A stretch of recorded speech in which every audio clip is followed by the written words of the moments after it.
I've been bamboozled! Greetings, fellow armchair Imagineers.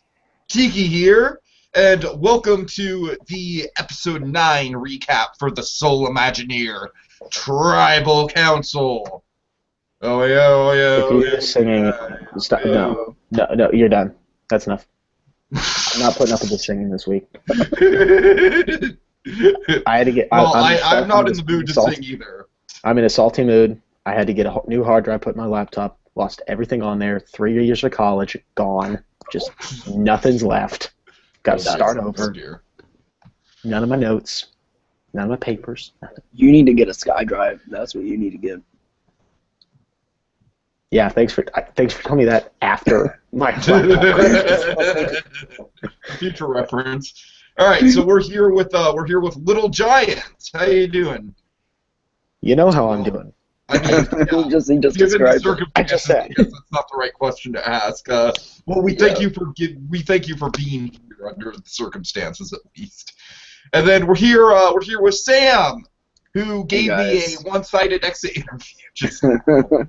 Yeah, so I'm kind of in the same boat as LittleGiants today. I'm kind of salty, and just annoyed at a lot of things. But you know, this is one of the things that I don't really get annoyed at. So I guess it's funny because I was in a very bad mood yesterday. I was just ready to throw everything against the wall yesterday. Now I'm fine. Like, it's funny what a good night's sleep can do to you in regards to, like, your emotion in this kind of a game. It's like, when you do get voted out, your emotions just run so high when you see your name written down. Especially because, Giants, you and I were both going for this. I was really, really wanting to get the whole, like, oh, I made it to the final tribal council and never got a vote cast against me. I was really crossing my fingers that was going to happen. I've been voted off.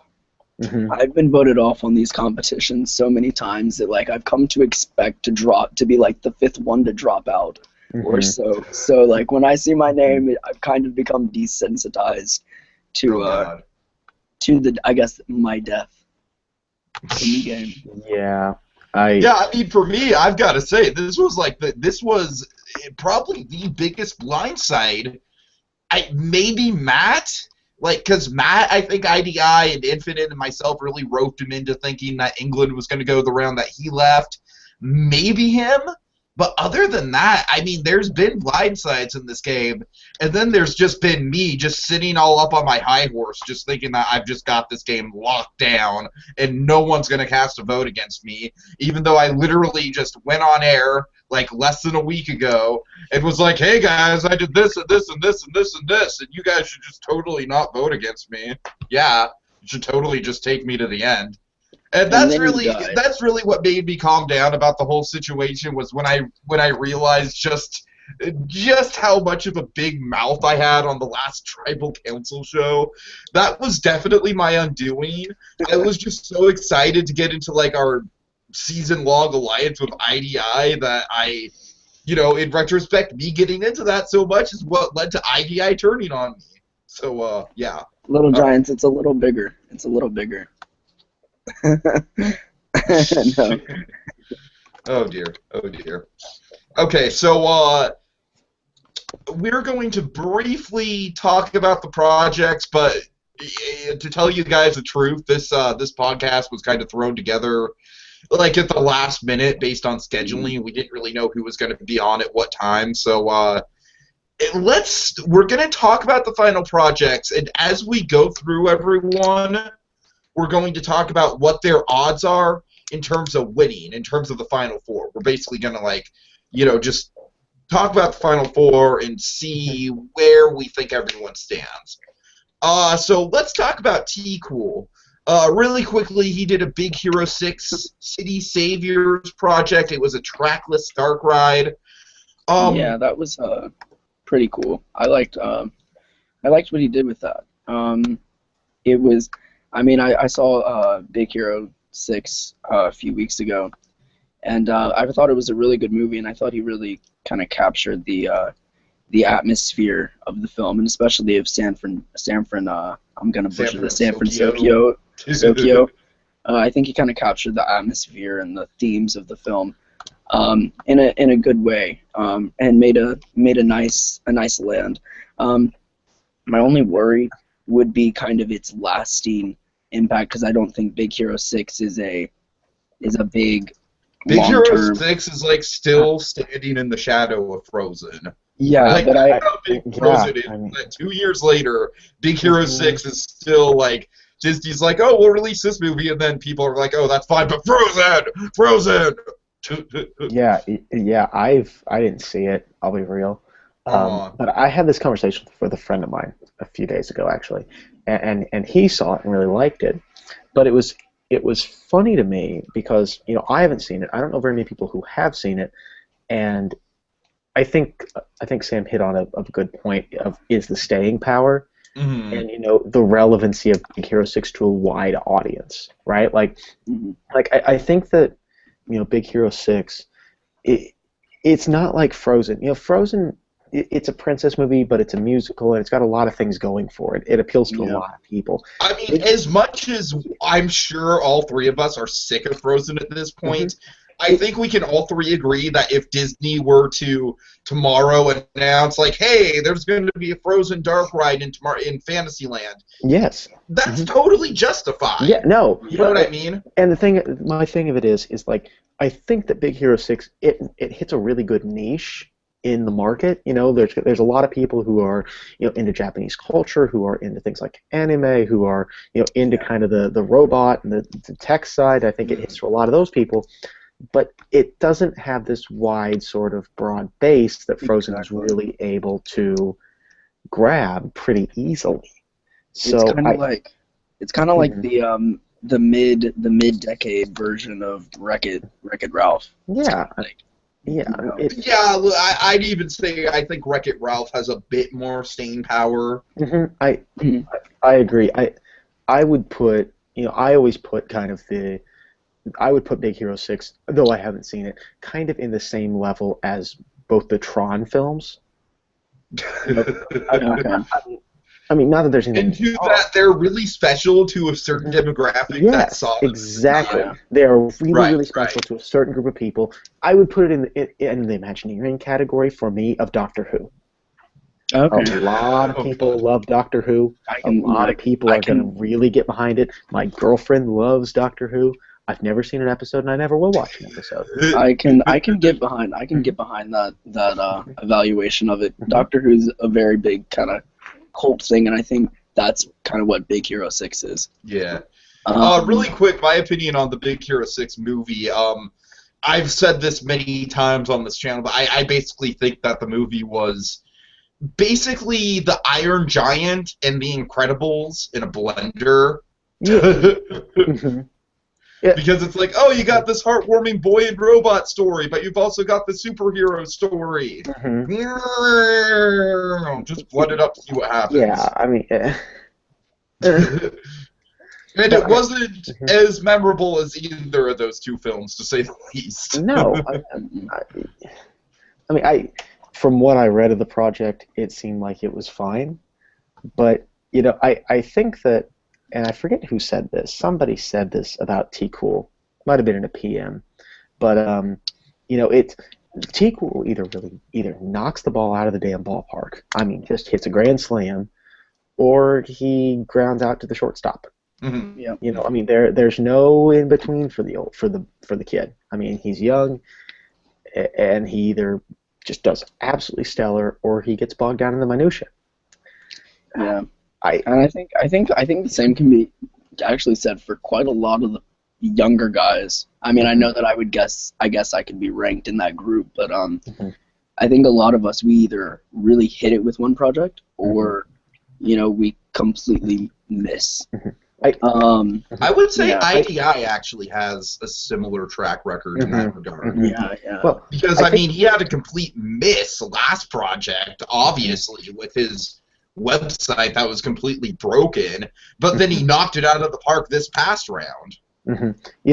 I think it's one interesting trend that no one has really talked about on the boards recently, but how the boards have gotten significantly older over the past couple of years, especially with the influx of the So You Want to Be Imagineer crowd. Because all of you guys, we're just a bunch of old geezers in our early 20s. Well, yeah, I mean, you're all my age basically. I mean, like for a long time there was England, and then Red and I were the next two oldest. Oh, yeah, I hear you. I mean, what about JDM? Like, how you got old is Voxel in JDM? there. Voxel is Voxel about came as old as I am. a lot. Yeah, Voxel came after. I don't know how old he is. I don't know. Yeah, because he's I the same remember, age as me. Is he? Okay. Okay. Yeah. I mean, okay, but I mean, like the thing of it was like, I mean, you had Wed and Sam and JD. JDM's like your age, Sam. Oh, he is? Yeah, JDM's Okay. not old. Okay, that's what I always assumed. Like I know Matt's not very old. No, Matt's actually older than me because I think he got confirmed, so he's got to be younger a than junior. I am, though. I know that. Yeah, so he's got to be. He just got confirmed this year, so that would probably place him around 16 or 17. Mm-hmm. Yeah. So I mean, I'm thinking like 3 years ago he would have been like 14. Yeah, really. I mean, but I guess it's interesting to see how we're getting a lot of new people, and the age of we're getting a lot of new people that are a lot older than the crowd that we had. Which I would say some of that. I would say some of that is just interesting. because I feel like, in general, Disney has become like more of a culturally accepted thing to be into. Mm-hmm. I think so. Yeah. Mm-hmm. To extents. There's this one guy in our school who like goes to Disney like 8 times a year, and he still wears like those magic bands. Oh God. And like he kind of isolates himself from everyone. I was that about kid Disney. in school. Like, but it's kind of creepy and off-putting. Oh God. I think there's like the acceptable Disney fan, and then the Disney fan that's just creepy. So I think people have you gotta polarizing find the views of balance. me. I think like half the people that encounter me think I'm creepy, and then the other half is just like, oh wow, that guy's like really passionate about what he's into. Right on, you go, man. Mm-hmm. Okay. Yeah. Well, Okay, so really quick, let's talk about T-Cool and his odds moving forward in terms of the Final Four. You can go. Okay. One of two things is going to happen to Tiki. Either he's going to win, or he's going to go down in a ball of flames. I mean, I don't think there is an in between. I don't think he finishes third. I think he's either out this round or he wins the damn thing. Because, really? Okay, so you think? Mm-hmm. So even if he gets it, because at this point, I would say the front runner. I would actually say the two front runners are Vipra and IDI. I think Viper's going to finish second. I think Vipra is the front runner in terms of like the project aspect. Mm-hmm. IDI is definitely the front runner in terms of the strategic and social aspect. Mm-hmm. I honestly think with T-Cool, I predict a third place finish for him. Mm-hmm. I honestly think I think T-Cool will go out this round. I think one of two things will happen. Either T-Cool or IDI will win. Viper will come in second. Jokers is going to come in third. And whoever doesn't win is going to go out this round. Okay. Oh God. Well, so you think there's a chance that IDI could go out this round? That would be interesting. I think that there is. I think either it all depends on who wins immunity. Right. Because if one of those two wins, I think they win. Because when you look at the tribe dynamics, it is 3 against 1 in terms of Baxtano versus Sklarona. Mm-hmm. Well, I think the other side of it is that T-Cool is a lot younger than Vipra, and he's younger than the other 3 contestants, so he's got more time on his hands. That's very true. You know that if he gets to the finals, he's going to have plenty of time to put into the project. I know how that used to be when I was like in high school and whatnot. Way more time than I would have now. Yeah, I hear you. I think Little Giants mentioned Viper finishing second. I can see that. But I also can. I think depending on who. I think if Viper's against IDI, I think IDI may beat him. Mm-hmm. But if IDI goes out this round, I think Vipra can, I would pull agree a with that. home If run. IDI goes out this round, I think Viper becomes a front runner. Yeah. But let's not talk about And individual people. The only reason I say that is because I think Vipra, like he made a site, and anyone can make a site, anyone can do that, but the content and I can't the do way, that. I the way can't either. well, I mean, he just did a Weebly, Okay. which is I think it's an easy thing to do. It's pretty basic, but no, I think the amount of detail that he puts in it, like he doesn't put in too much, puts in just enough, and it's good concepts. I think he may be able to pull it out. But I also think that Joker's is kind of a dark horse. No. In this game. No. There's no way the jury's gonna vote for Joker. Hey, I can tell you right now. So there may or may not be a jury PM. Which obviously I would be a part of. Subtle. I can tell you right now, Joker won't win. Like, there's no chance. None. So I genuinely... I give Joker... The one prop I can give Joker is that he knew what social connections to make and when to make them, and that did get him as far as it did. In terms of, look at his post-merge resume. It's empty. I will guarantee you he does not win. I genuinely think, and this is me looking at the jury. I guarantee you he doesn't get one vote. No. Now that you mentioned the jury, like I'm interested in that. That sounds interesting. No, my thing is, I think looking at the jury and looking at the way that this group operates, I think Vipra could have the best final project and still not win. Okay. I really do. I would hope that's the case given the context of this game. Yeah, no. I mean, I really just, and I think a lot of it has to do with the fact that, he was on the forums previously. He's been gone for a long time. He doesn't have the social connections that Tiki and IDI do.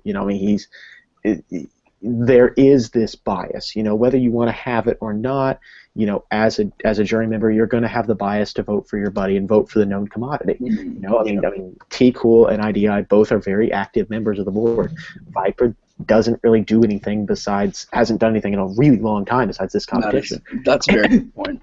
And that's nothing. That's in no way a knock on him. He's done a stellar job this competition and deserves to be where he's at.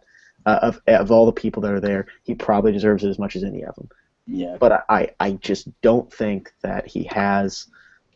I personally don't think that he's had the social chops to win the game. That's just me. All right. Well, I think we're kind of going off because I kind of wanted to talk about all these people individually. So okay, that's fair. Okay. Sorry. So actually, no, that's a good transitioning point because the next person we get to is in fact Vipra. So he did Stark Expo, and lots of people are fans of Stark Expo going into interventions. It's a popular armchair Imagineering concept. Not me.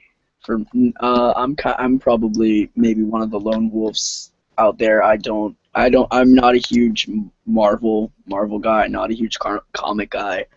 So I think I'm getting really old and tired of the Marvel stuff. Like, I know that we haven't had a lot, but when we do have it, stuff. I disagrue with you. I think in terms of crafting a cinematic universe, it's unlike anything we've seen before. True. But I don't know. I think his is probably one of the most realistic out of the bunch. Like, I could totally see Disney putting Marvel in to Tomorrowland in this kind of way. So I give him props for that. As kind of a website critique person, as someone who codes, his website isn't the best. It's pretty basic. It could have been a bit better. I honestly feel like Viper's tech skills are a little bit overrated. in terms of like, yeah, he can do logos and stuff, and honestly, when I was in the game, that was definitely something that I was kind of exploiting, was the fact that people considered him so much of a threat in that regard. Mm-hmm. What are your thoughts, LittleGiants? So I'm somewhere in between on Marvel. So I hate. I can't say I hate. I really don't like intellectual IPs, like IP-based attractions, because IPs eventually cycle out of the consciousness. Like eventually, everything's going to become dated. Like I mean, it is so unbelievably astounding that movies like Peter Pan and Snow White and The thing about Marvel though is that the reason why these films are as successful as they are is because they appeal to cross generations of people. They do, but I think the thing of it is that what happens when they can't get the next generation? Well, I think the thing of it is it's like, think of the Marvel film series as any film series before it. Like think of it like Pixar, like the Pixar bubble, right? Like, people will talk about the Pixar bubble as Pixar has yet to really make a film that has failed. Eventually, it will happen. Yeah. You know what movie is on my mind, but I'm not going to mention it because it's too easy. Which one are you thinking? Cars Inside 2. Out? What? Oh, Cars 2. Oh, well, but it was a box office. Cars 2 was a minor recession. It was a box office success, though. I mean, it was? Yeah. I mean, That's true. Yeah, it was. It was. So you're thinking monetarily. Okay. I mean, was it a good film? No, but hell no. money-wise, it was a cash cow. Mm-hmm. Well, I'll look it up real quick, but I know it made money. Yes, I mean. No, I'm sure you're right. I'm sure you're right. Yeah. It made $560 million at the box office on a $200 million budget. It more than doubled. And that wasn't Disney. Wasn't Disney kind of the same way? Like every single film Disney made was a success. No, I think Disney has its skills and not all of them. Not all of them.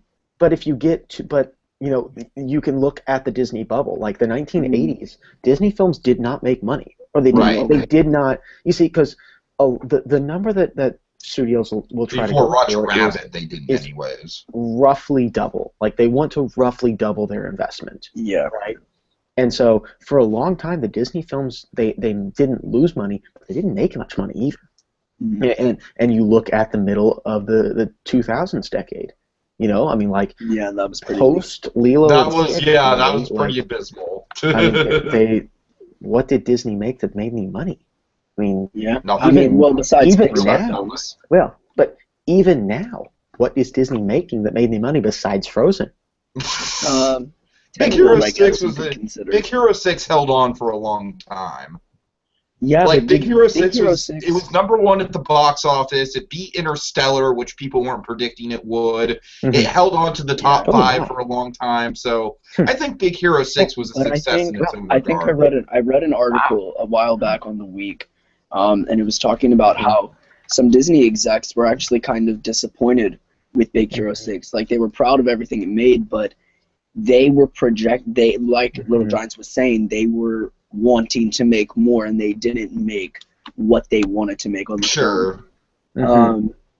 I think another film that was kind of a failure made by Disney might have been Princess and the Frog, but I think I'll always say that Princess and the Frog, that just was an error on Disney in terms of hey, let's release this 1 week before Avatar.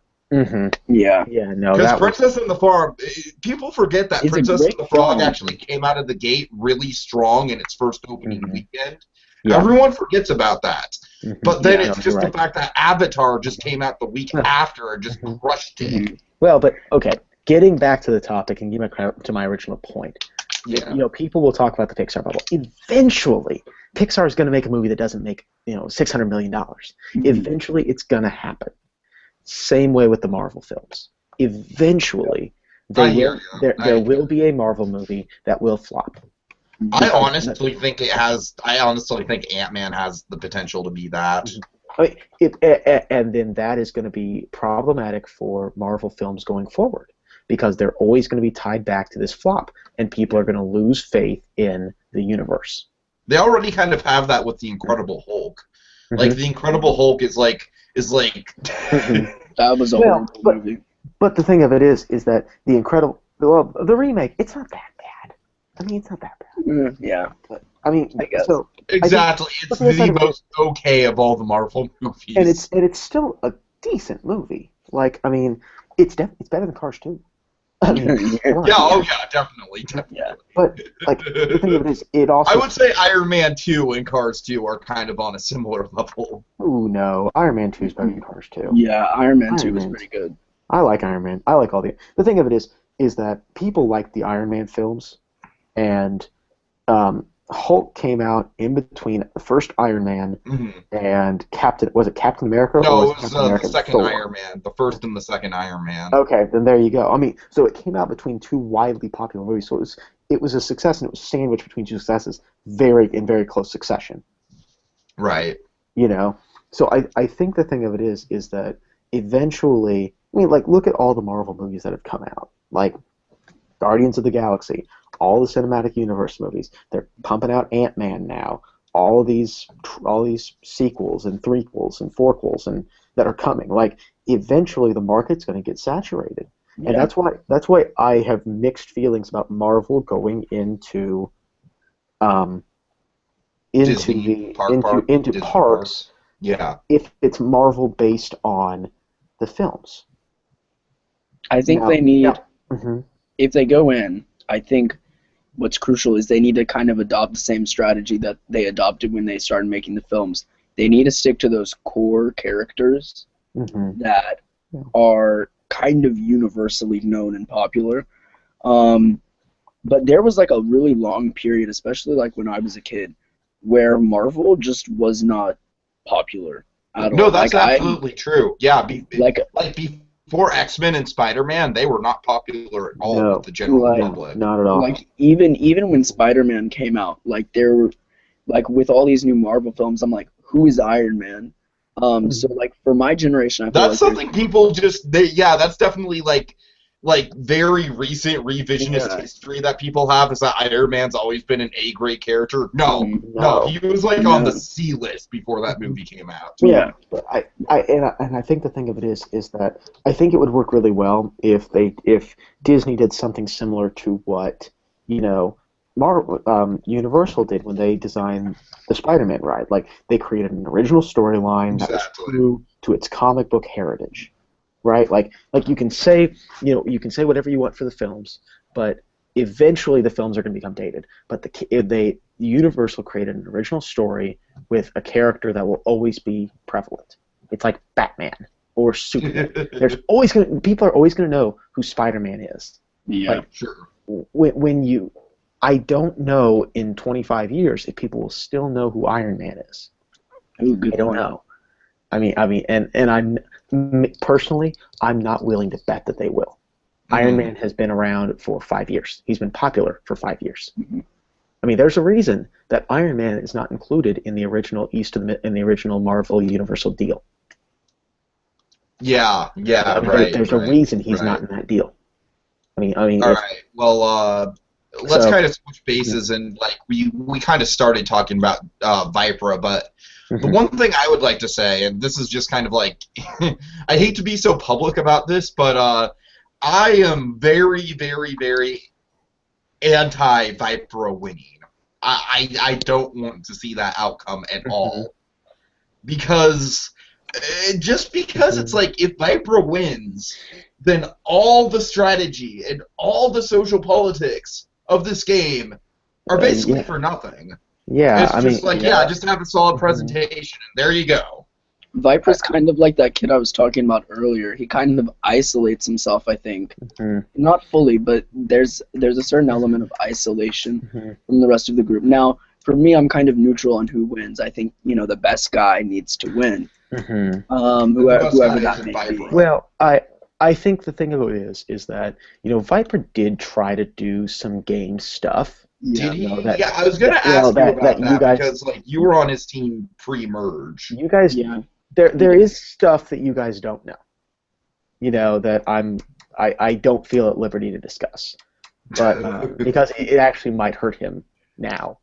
But he tried to do a little bit. You and I have to talk about that in terms of the jury, then. Yeah. Well, because my anti-Viper stance is strictly on the fact that I view him as a non-strategist. Well, and I think the difference between him being a non-strategist and England's non-strategy was England's like, no, if I'm going to win this because I'm the best Imagineer, not because I'm the best social player. And he made that very clear from the start. Like, I mean, he came out and made that announcement, basically. He said that I will win this on my own merits. I will not win this by riding someone else. Which I think there's a big difference between that and, Viper's apparent lack of strategic play. And another thing to kind of add in there, difference between England Dog and Viper, is England Dog is a very well-established player in these competitions. Oh, England is like, from what I've seen, he's arguably England, like the top dog on the food chain here. Probably. I mean, kind of not to harken back to the Dreamfinder Awards last year, but I mean, he won Best All-Around Imagineer. And rightfully so. He's very exactly. He's very respected on the forums. He's kind of almost in a weird way, kind of like a wise grandfather figure. He's just someone that everyone on the forum likes and respects. So I don't even think England Dog needed to play a social aspect. I think you're right. I think you're right about that. He's already so established and well liked. Viper, on the other hand, the thing is, maybe if you would have played into the alliances, and the thing is, though, he was just already such a big threat that I honestly don't know who he could have aligned with that wouldn't have voted him out. No, even if he did try to form connections. Yeah, but I think that Viper, on the other hand, Viper was around kind of before you guys came on. He or she, I think of him as a she because just the word Viper, but he was on the forums when I kind of joined, and then last year he was just gone completely. And I think last year was a very crucial and important year in the relationships and bonding and growth of the forum. And missing out on that made Vipra, who was previously a well-established player, lose some credibility and lose some, I guess, clout, so to speak. And so it was very important for Vipra to create those social connections and bonds that he had not made. And from my perspective, he just did not do that. He didn't do it. So I mean, especially post-merge. Like, I have no idea what he was up to pre-merge, but post-merge, like, I talked to every other single person post-merge besides Vipra. Yeah. And, that's kind of a two-way street because it's like I was involved with that big alliance with Giants, Zwei, and T-Cool, and Jokers. But, I don't know, it's like, he never made any attempt to get a hold of me. From what I could tell, IDI made a couple attempts to get a hold of him, and he was kind of very standoffish with IDI, so... Yeah. I mean,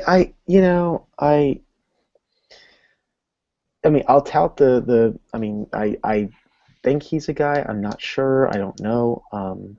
Guy, gal, whatever. Sam, you put doubt in my head. I will tout the individual for being able to get this far largely on their own merit. But I think part of the other side of that is they got that far because they weren't viewed as much of a threat. Literally, okay, let's go down the line. You hit it right on the nail. Of post-merge players, like England, I think England was like huge threat. With Survivor, it's just like there's always that one person who's the first jury member who gets a really big edit and is really strategic. England obviously wasn't strategic, but he obviously made up for it in just sheer clout and talent. Just ability. So he was always going to go. He was never going to make the final five. No, I kind of hoped that England would make the final merge, but towards the end I started thinking the only reason England Dog has not been voted out is because we're still in the group phase. Once that group phase is done, England's out, and I mean that is he was that's out exactly what happened. The first chance we That's got, exactly the first what time he didn't win immunity, he was out. Well, I mean, and the thing of it is it's like we talked about.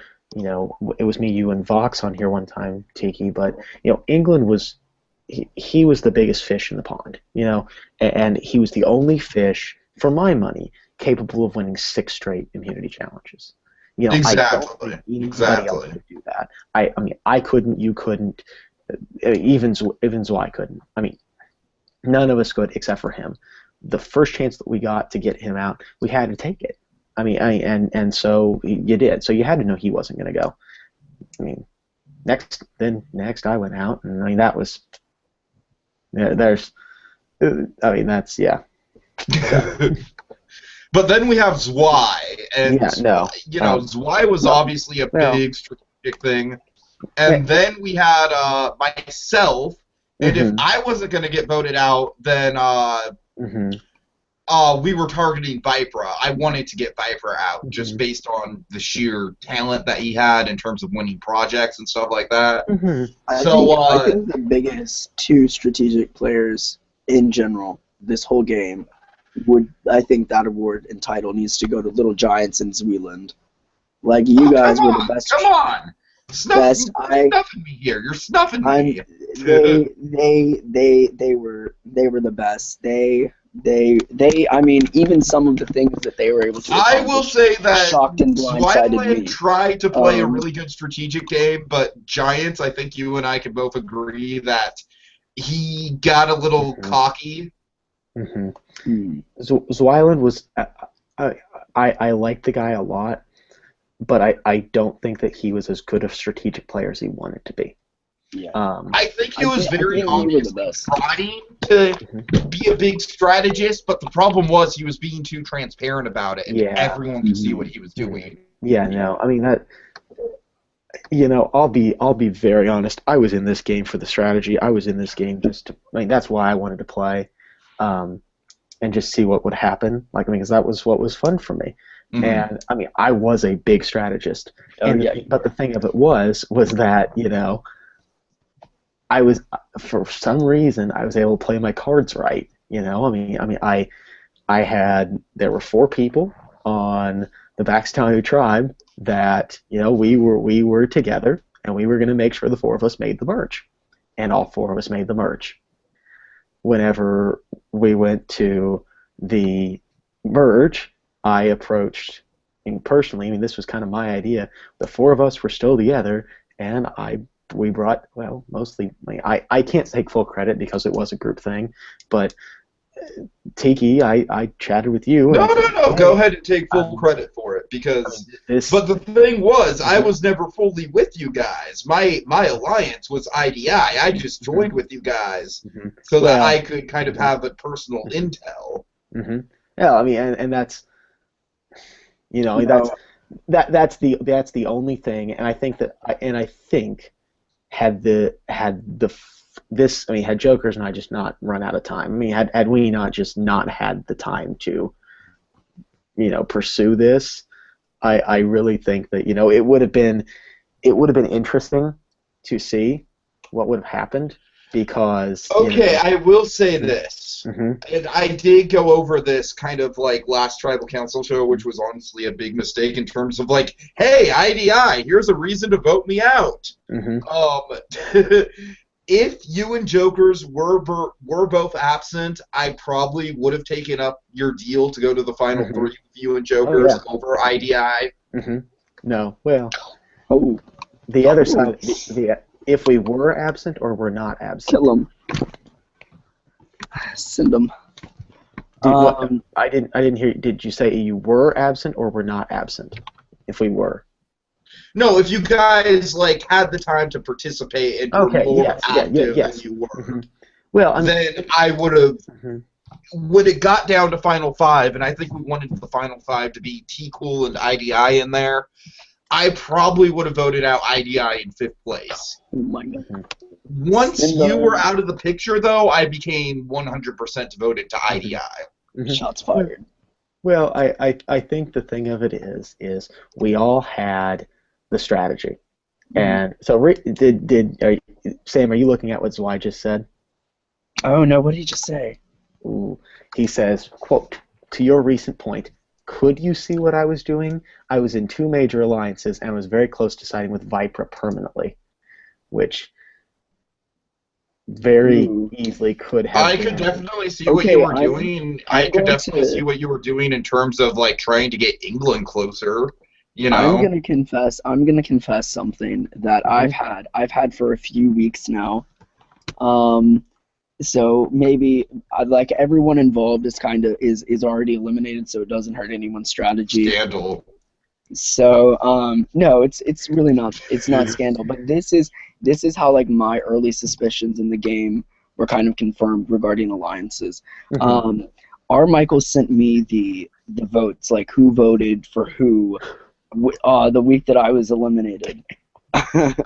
Now, for a very long time, I had been suspecting that Zwei and LittleGiants, and I did think England was a part of it.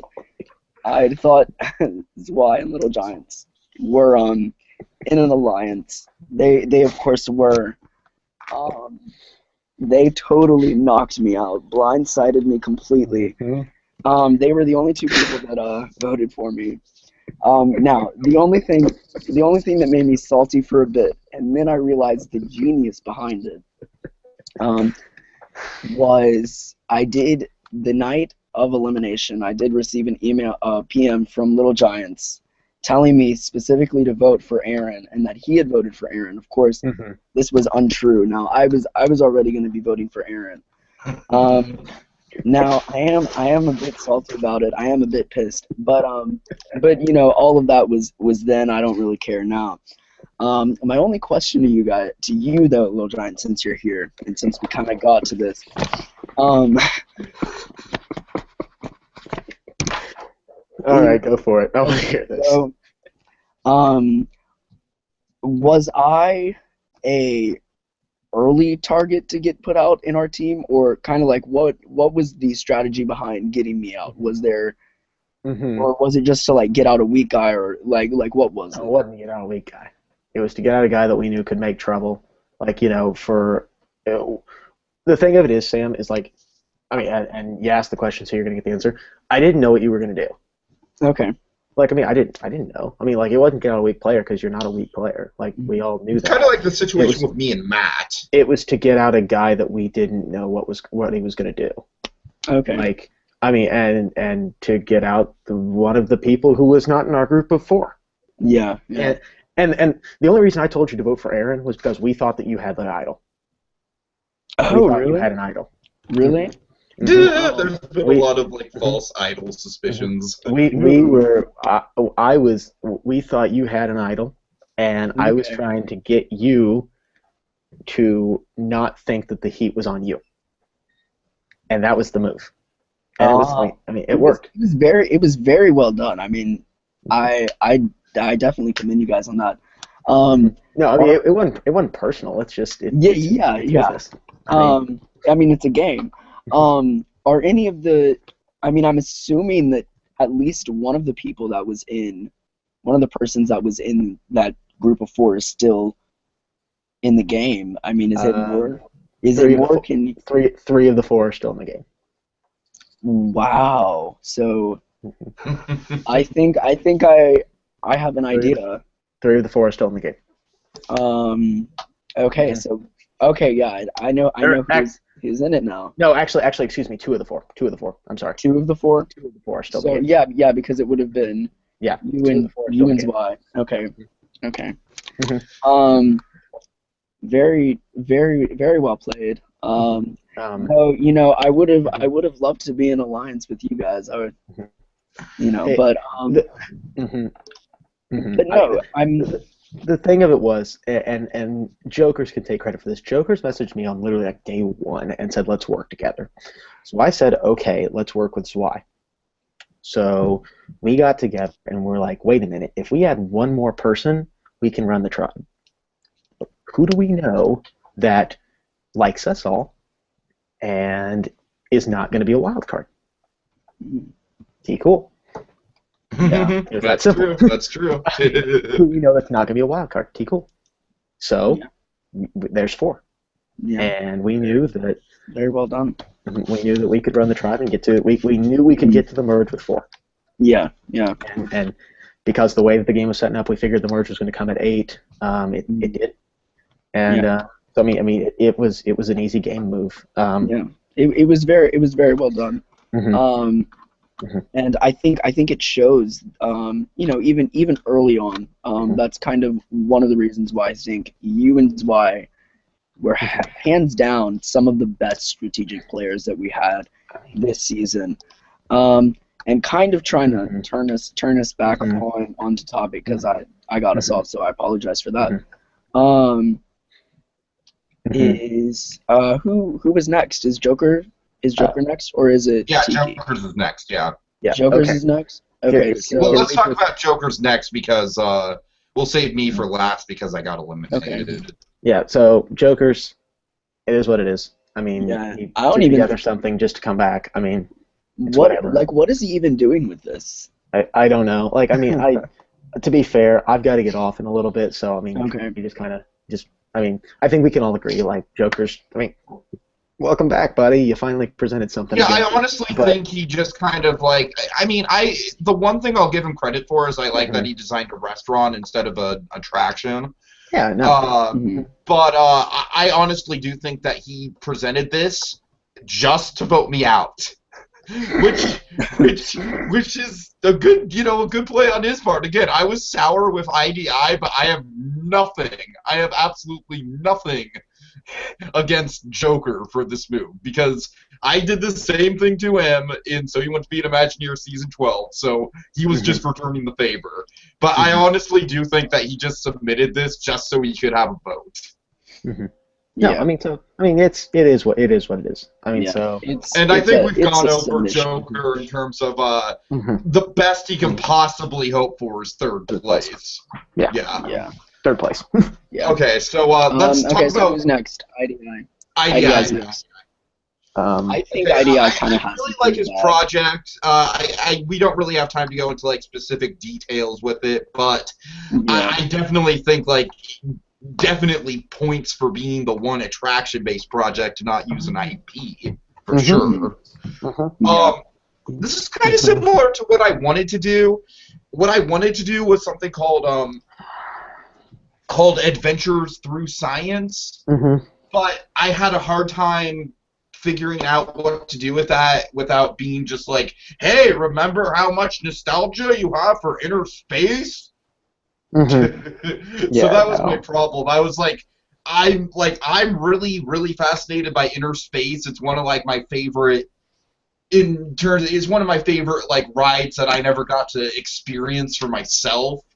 But it's just let's see. So in terms of IDI, let's just talk about his game. I think if IDI plays this right, if he doesn't get put out this next round, I think IDI is. I think it's an open field. It's a home run for him. I think he can. I think he's the only guy that is in the game now, maybe besides Vipra, that isn't too much of a wild card and could win this. Being from working with the IDI in Sorcerer's Apprentice, I guess I lied when I said I'm not biased. I guess I kind of am rooting for him, but yeah, I think he may have this in the bag, but he has to play it safe. He has to play it very strategically and very safely. I mean, I guess the only thing I can say about IDI is I mean, I very much disagree with you, Sam, in terms of, like, I do think that me and IDI, I mean, just, tell me this isn't personal bias, but I do think that we were the most strategic people of the season just because, by far, we were the people that knew the game the most, and we were using that to our advantage every step of the way with every political situation that we came on. We would take things that other people had said and just completely use that to the other person's disadvantage. Like, we were working it the entire time right up until the end. Every single round, we were working it. We were strategizing. We had what we like to call the Tony Rocks, referencing Tony Vlachos, who won Survivor Kaigeon. And he would always talk about, like, oh, yeah, I got to get these rocks. I got to organize them and think about all these individual rocks as the individual players. So we would basically be running the numbers, like, constantly. So there was not one moment in this game where this kid's head was not in the game and not strategizing and not socializing and forming social bonds. And I got to say, if he gets eliminated this round, that's the nature of the game, and I guess in that respect, I'll personally be rooting for T-Cool, but I think Viper would probably have it in the bag at that point. But, yeah, he is definitely who I'm endorsing in terms of, after I got over my little spat, like, oh, you trade a friendship and none to alliance. After I got over that, it was just like, no, there's no other way I want to see this go down but IDI winning. Okay, so then let's get to myself.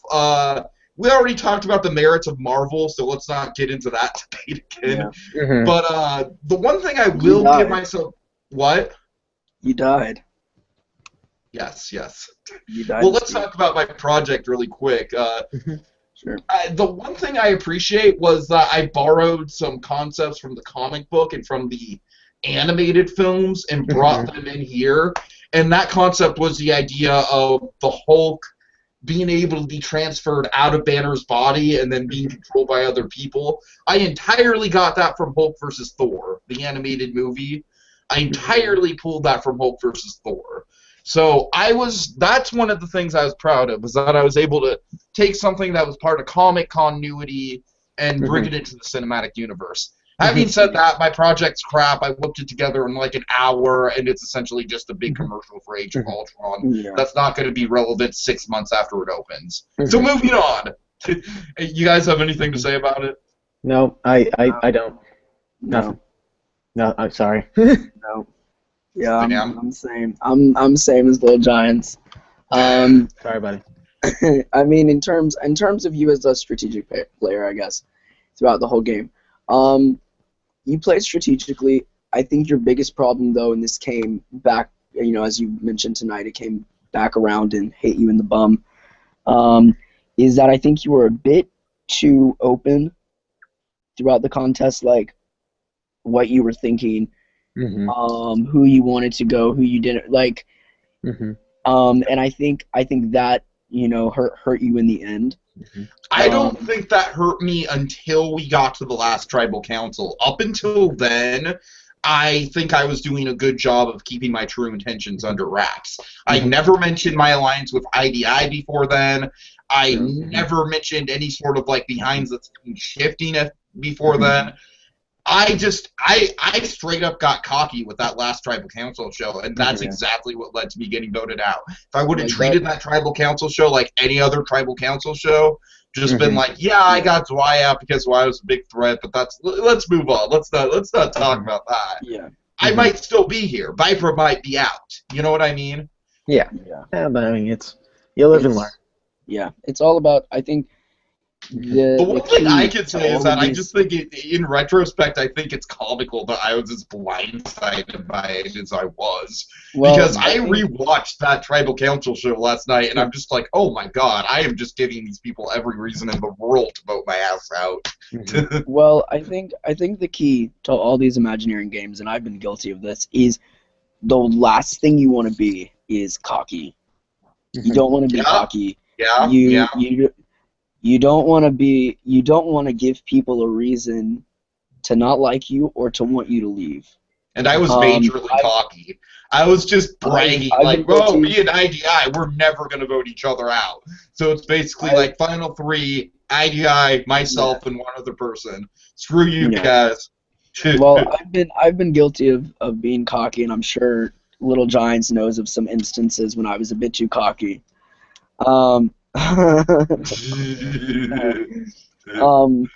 Especially, you know, towards the beginning, but that's a whole nother discussion. But yeah, you don't want to be cocky, and you don't want to really just give people a reason for you to go. So I think that was your problem towards the end, is you got a bit too safe. You thought, you know, victory, you know, was right there, and yeah, it kind of was. was. Basically just thought it's like I already had this connection with T-Cool that I formed, and then obviously I had the alliance with IDI, and the way I saw it is that Joker was an obvious person to go because of his inactivity, and Viper was an obvious person to go because of his threat level. I thought it was going to be a cakewalk. I really thought I really thought I had it locked up. Yeah, but at the end of the honestly, I do think that I did just enough stuff that was outside of IDI's influence, and I went behind IDI just enough to where in a final vote, I do think I would have had the edge over IDI. I'm not entirely sure about that, but that was kind of what I was playing. Part of my strategy was making sure that I could have moves on my resume that I made without IDI being involved. Yeah. So in that respect, I give IDI a lot of credit for seeing that he needed to take me out. Yeah. And after my whole, like, do you want to talk about the whole like friendship versus alliance thing, because that was just a cop out on my end. I mean, I personally don't think it needs to be rehashed. Yeah. I think you said what you need to say, and yeah. I don't know. You know, at the end of the day, maybe to kind of just wrap this up, this is a political game, and a lot of the stuff we do is very political. And in politics, there's a time, there's a place, and there's a way for everything. And if you cannot fully master timing, pacing, you know, what to say and when to say it, you're gonna get hurt in the end. Yeah. So. All I can say about like my reaction is, and I kind of explained this on the board too, is just like, I don't know, and this kind of goes back to my experience playing Survivor ORGs as well on Facebook, is that literally this has happened to me before, where I get into this like super tight alliance with one other person, and then at the very end they backstab me. So it was kind of just PTSD coming out, and kind of just like a whole lot of things, like, and I've explained to you guys before that I do have like clinical depression, so that definitely played a role in it, but I should not let that shade, you know, because it is a game, and it's I played one of the most cutthroat games in the cast, so you know, but anyways, I think I've said my piece about that, so, I guess that kind of wraps up tonight's episode. I would say so. Yeah, that's all I got. Yeah, it was nice talking with you guys, and hopefully I can make up for that failed interview. I might just have to take that down. I'll probably end up just taking the video down, and we'll start over. Because I was just I was like, okay, let's see, final 12, 12. What happens? And we need to do 12? We need to do that exit interview for Little Giants, but as well, yes. Yeah. So I think that wraps up tonight. Yeah. And I guess this is just Sam. I'm gonna sign off and see you guys around the board. Hey! Don't you be signing off. I'm the host here. I'm the official sign-off guy. Oh no, I'm just signing myself off. All right. Well, thanks for Little Giants and Sam for being here, Little Giants. I know you got a lot of homework, so I appreciate you taking the time out of your busy schedule. No worries. So yeah. Thank you guys for another exciting episode, and you know, it's going to be an interesting ride moving forward, and that's it. That's it for another So You Want to Be an Imagineer Tribal Council show. Oh, and whatnot. See you guys later.